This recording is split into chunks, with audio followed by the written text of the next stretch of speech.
Hello and welcome to another interesting edition of our Personality TV program, Guest of the Week. As you all know, Guest of the Week is a Personality TV program that brings you discussions with great personalities from the society who are known to the public or who have in one way or another impacted positively on the society.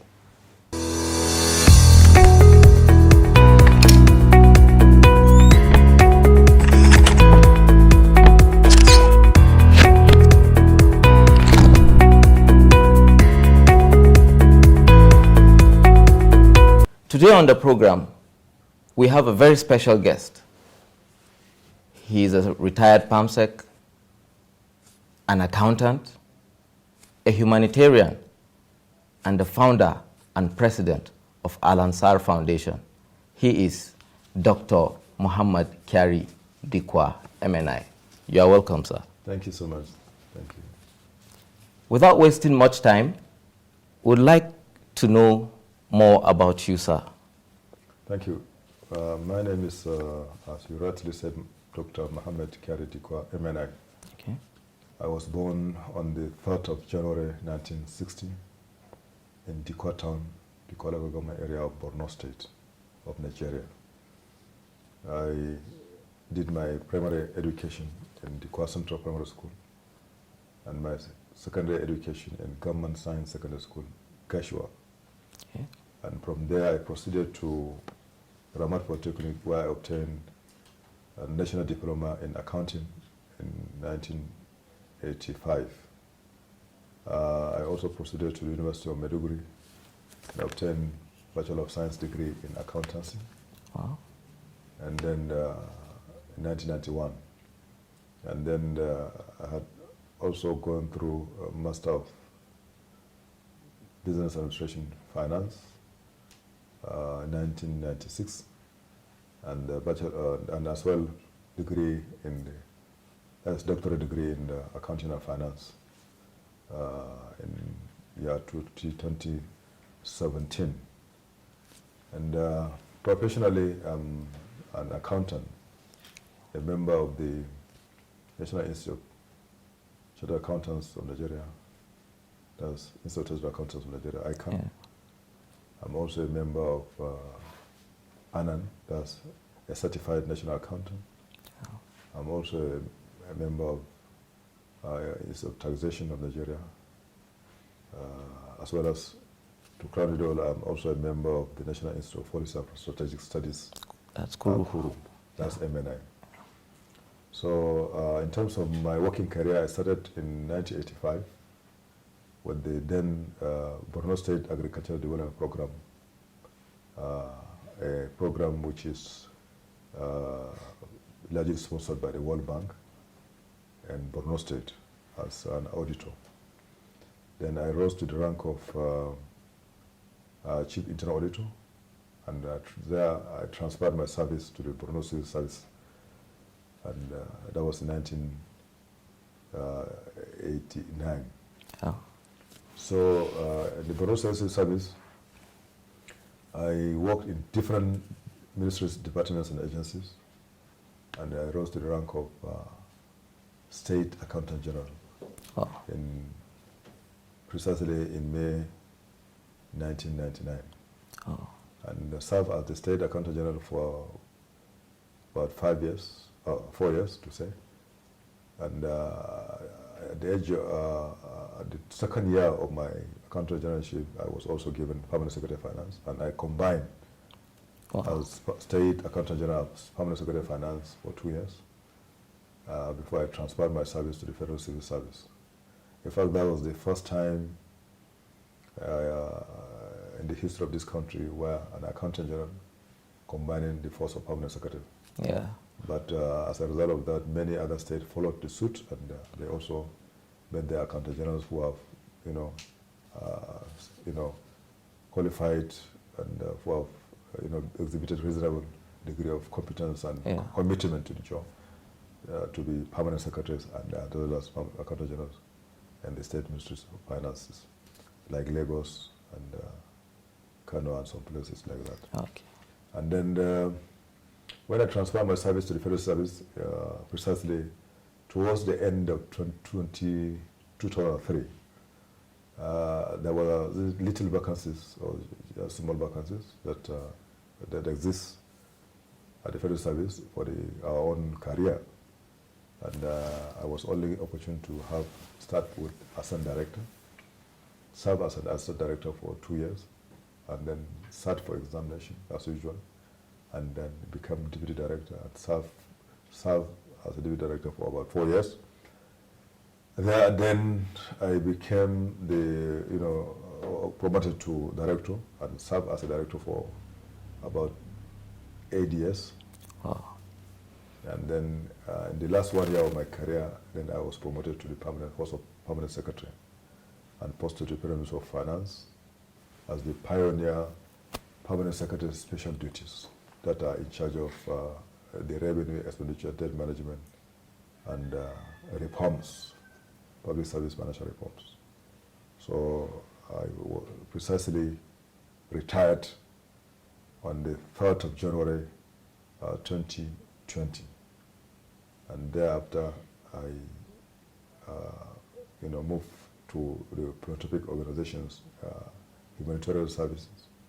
And I had a foundation long ago who have been nurturing for years, for decades, I can say, at home. But I formally assumed as now the founder and the president of the foundation called Al-Ansar Foundation, and which is a humanitarian service foundation, has to do with so many sectors of the economy.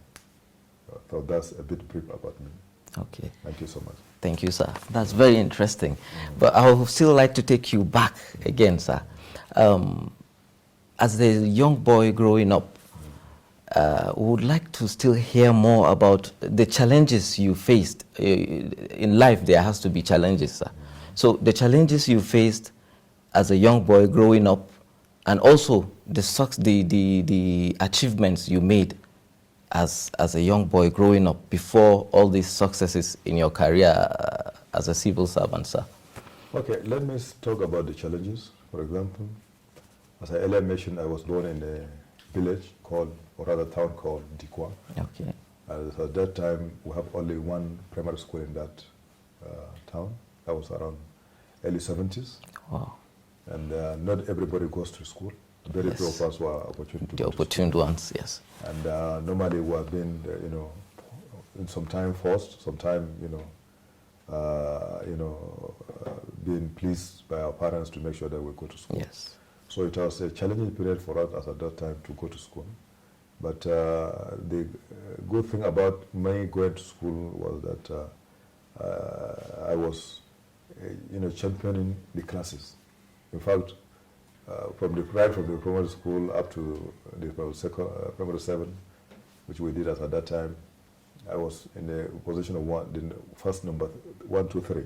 Wow, that's interesting. First or second or the third, as the case may be. Yes. And they called me a very popular, nickname given to me, Tada Angal Kijia, which means in the Kanuri language, it means the boy with sharp brain. Wow. So that was how I was nicknamed as at that time.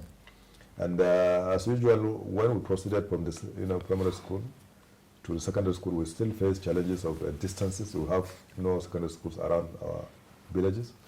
In fact, I was, admitted at Government Science Secondary School, Gashua, which is very far as compared to the distance as at that time, we used to travel. Yes. So thereafter, the languages of those people are different. And as I earlier told you, we were not, brought up in the remote, and we don't even speak Hausa. So we have to start learning Hausa, speaking Hausa, and then, bringing ourselves together with some part of the, state. Right now in Yobe, that's the Gashua. Gashua, yeah. So it's a very strange environment for us, but we have to adopt and then mingle with the others and then learn the speaking Hausa, and as well as, adapt to the environment. And even at that as well, I was, a lot of, interest I have put for the education, my own education.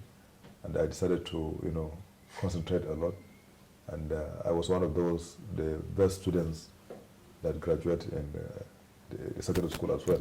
The same happened in the Ramat Polytechnic when we went to Ramat Polytechnic. That was, Ramat Polytechnic, there were only 3 of its kind at that time, in 1982. And one of the best polytechnic we have in this country. And I also concentrated there. In most situations I find myself, I used to be top of the class. And at the end of the day, I came out with the best result. I was given, I came out with distinction, they call it. Oh, interesting. At that time. Interesting. So there at the Convocation Square, as at that time, the Deputy Supreme Council, Provisional Supreme Council, or Military Supreme Council, as at that time, Buhari was a head of state. Head of state, yes. And then Tunde Dabon, who was actually the next to him, flew into Maiduguri to give us the certificate. And then on the Convention Square, they gave me 3 automatic employment. And then and the other offered me again about 3 of them as well, because they used to go to school at that time. Yes. To wait for whosoever come emerges, first, yes. As far as the courses are concerned. Yes. Then they will give them automatic employment. So I happened to got actually about a total of 6 employment. Wow. With the Borno State government, the First Bank, Union Bank, even the Ramat Polytechnic, and so many others that offers to me. Wow. So I choose to work with the World Bank. That's then the Agricultural Development Program. I chose that one because they gave me higher grade than the others. Yeah. So that was the reason why I started with them in 1985. Okay. So there was a lot of challenges, but most of the challenges, because of the determination, the commitment of my personal development, you understand, but particularly my parents that are encouraging me to do so. Yes. And I was able to succeed in most of these, some of these challenges. Oh, that's very interesting. That's very interesting. But before we continue, we would like to go on a short break. When we come back, we'll continue.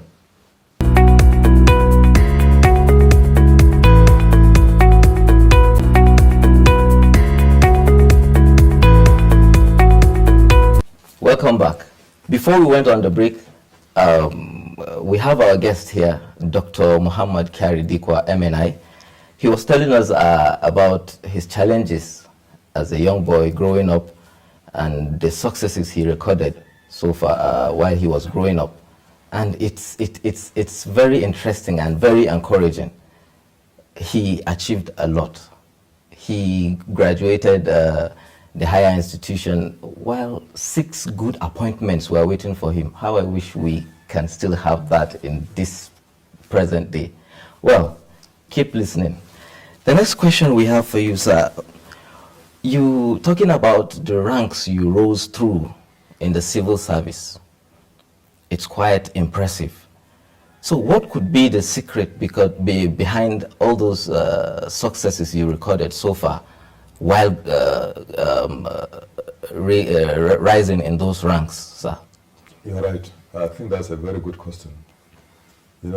For a success, there must be a secret. Yes. The secret is often as well. Because one of the things that we would want someone to be successful is the dedication. Yes. Whatever work given to you, you must have to dedicate. You understand? And that was part of my life. So whatever responsibility assigned to me, I used to be dedicated to ensure that I get results. And I also used to be very, very honest. Without any missing word, I've been honest right from the word go. Because that is, I didn't take it for granted. Yes. If there's anything that I know that will cheat or will create problem, I have to find a way of, revealing it to ensure that we will find a solution to it. I don't keep it to myself to create problem. So then the other one is that obedience and loyalty to the authorities, either my parents or my relatives, friends or well-wishers, or the government authorities. Yeah. I always be loyal and obedient as far as the laws, as far as the norms and cultures are concerned. Yes. I don't usually smoke, I don't drink, I don't, do something that is wrong, being mentioned in either of the holy books. Yes. So I was so dedicated to my job. One of the risks behind. The second is the honesty I put in. Yes. And then thirdly, the obedience and the loyalty. You understand? Yes. So if you put all this together, I'm sure at the end of the day the success will be a story. Yes. And that has been actually my major achievement. For all those positions that I held, right from the state up to the federal, I have never been found wanting. Nobody gave me courage throughout my 35 years of service. Nobody. I've never thought of that. Wow. Nobody gave me any credit. Nobody actually even gave me a verbal warning. So as much as possible, I try as much as possible to please my principals and those who are together by doing the right thing. Yes. And if it is, I observe that somebody is not doing the right thing, either the person happened to me or either my senior colleagues or somebody in the authority. I used to what I call diplomacy, saying the nastiest in the nicest way. Yes. You understand? Just to make sure that I convince the person to know that what he's doing is not the right thing. So I think diplomacy majorly helps me in that, being successful throughout my service and up to this moment. Oh, that's very interesting and encouraging. I feel so inspired. I am greatly inspired. Well, now that you are honorably retired and still engaged in piloting the affairs of your foundation, Al-Ansar Foundation, sir, what are the things that directed you towards this service to humanity, sir? That's a good question as well. Al-Ansar Foundation is unlike the other foundations. That at the end of the day, I have cover of forming a foundation, and at the end of the day, they go after making profits. Profit, yes. Al-Ansar is a non-governmental as it is. It's non-profit making organization, and it's not inclined to any sentiment. What we are all after is to ensure we provide service to the humanity. Humanity, yes. And then the whole essence is to have the pleasure of God Almighty, because the idea is whatever we are doing, at the end of the day, we have to be accountable. Yes. I happen to be successful, retiree, came out successfully at the state, at the local, at federal levels, putting in 35 years of service, and nobody queried me. But then I have to prepare myself to be queried by God Almighty. Yes. And the best thing I can do is to find what are the things I should put in place to, get the pleasure of Almighty Allah. And that's the reason why I decided to put the foundation and focus more on the humanitarian services. Yes. In the foundation, we have focusing about in 5 different sectors. First, the sector, that's the humanitarian service. Yes. Under the humanitarian service, our concern is to see the orphans, those children that doesn't have parents. Yes. We could take care of them. We have to take care of the widows who, as a result of one reason or the other, lose their spouses. Yes. We also take care of those in the internet displaced persons, those who are doing as a result of either insecurity or whatever they find themselves somewhere they were able to do before, but now suddenly they become, wretched, who doesn't have anything to eat, doesn't have anything to trade with. So we help them. We also help those who are what we call physical, those disabilities. Those living with disabilities. Yeah, those with disabilities. And they have a challenge, and we have to, nobody, in most cases, the society doesn't look after them. Yes. So we thought of them. And those are also, another major area the society have neglected is those who are in the prisons and those who are in the hospitals. Yes. These are areas we Exactly. concern under the humanitarian services. We try as much as possible to come up, develop a concept of how they can feel a sense of belonging, Yes. without necessarily, bothering themselves, so that we can give them a kind of, training, and then give them some working capital, and then some will give them some working tools so that they can help themselves without necessarily begging on the street and so on and so forth. Then in the area of education, we are trying to establish, schools at the primary level, the secondary level, and up to the extent of university. We are investigating, hoping that by the grace of God, we're going to get our license before the end of the year. And the essence is that the university, the education is one of the critical success factors for any development. Yes. And there is no way any economy can be developed without education. And one of the major problems we are facing in this country is the issue, in the area of education, particularly in our own region, that's the North-East region. As a result of the insurgency, we're finding it very difficult to enroll our children to schools. And that has greatly affected the fortunes of the state. And the best thing we can do is to, improve the fortunes, is to bring people to have education, what, of their values. They should know their values and what values they can offer to, society. So that at the end of the day, they will be useful to the society and they will be useful for the society. And in the area of health sector, we are also into it in the Al-Ansar. Yeah. We are trying to put a structure of university teaching hospital as well as women and children hospital. That's also one of the humanitarian services that I want to provide. Hoping that coming next few months, some of the projects we have there, we are going to launch. Of recent, actually, we have also a different program across the country where we used to have what we call medical outreach to the less privileged. One we just, performed yesterday at the National Mosque, and our earlier one we did in some of the state of federation. And we're going to continue in that direction in collaboration with some of the reputable organizations we have in this country.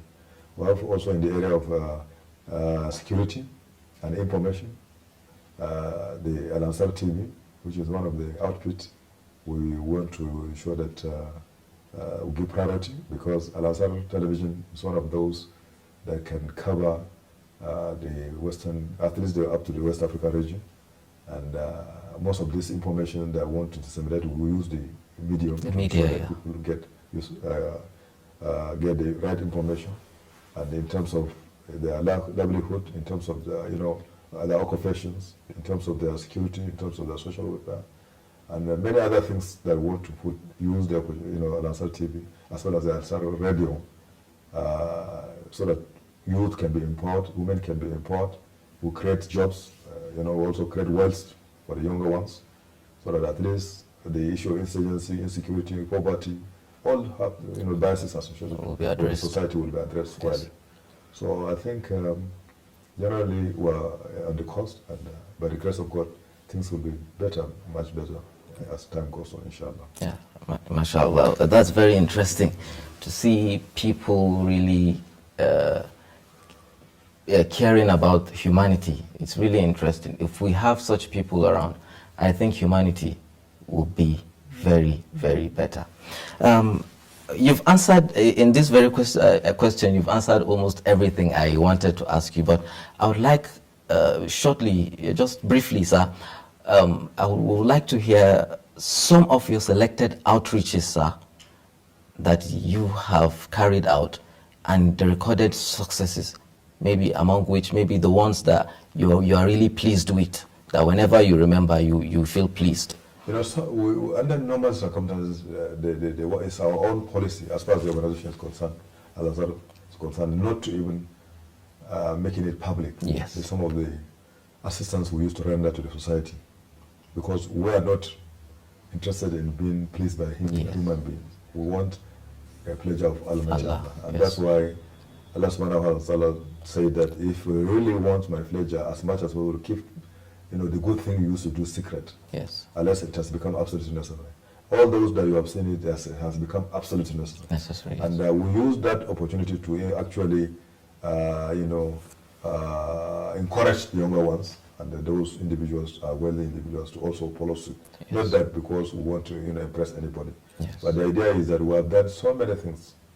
We have done so many things in many states of the federation. In fact, not only in our region, not only in the north, but the entire country.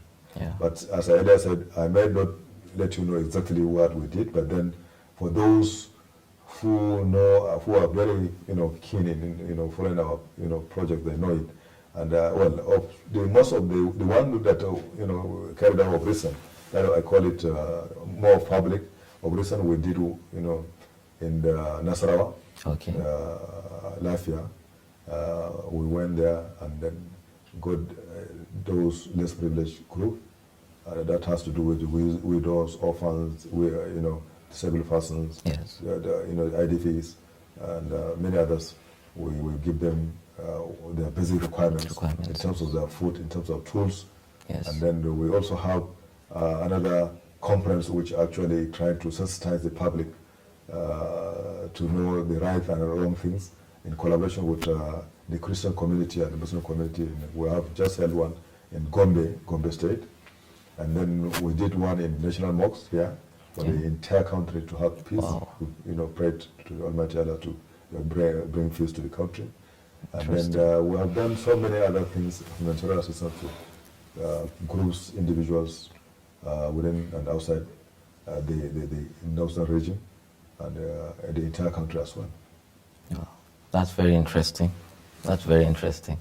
So we have a few minutes, time is against us, but before we round up, sir, apart from all these your engagements in serving humanity, at least they say all work without play makes Jack a dull boy, as the adage goes, but how do you get to spend your leisure time, sir?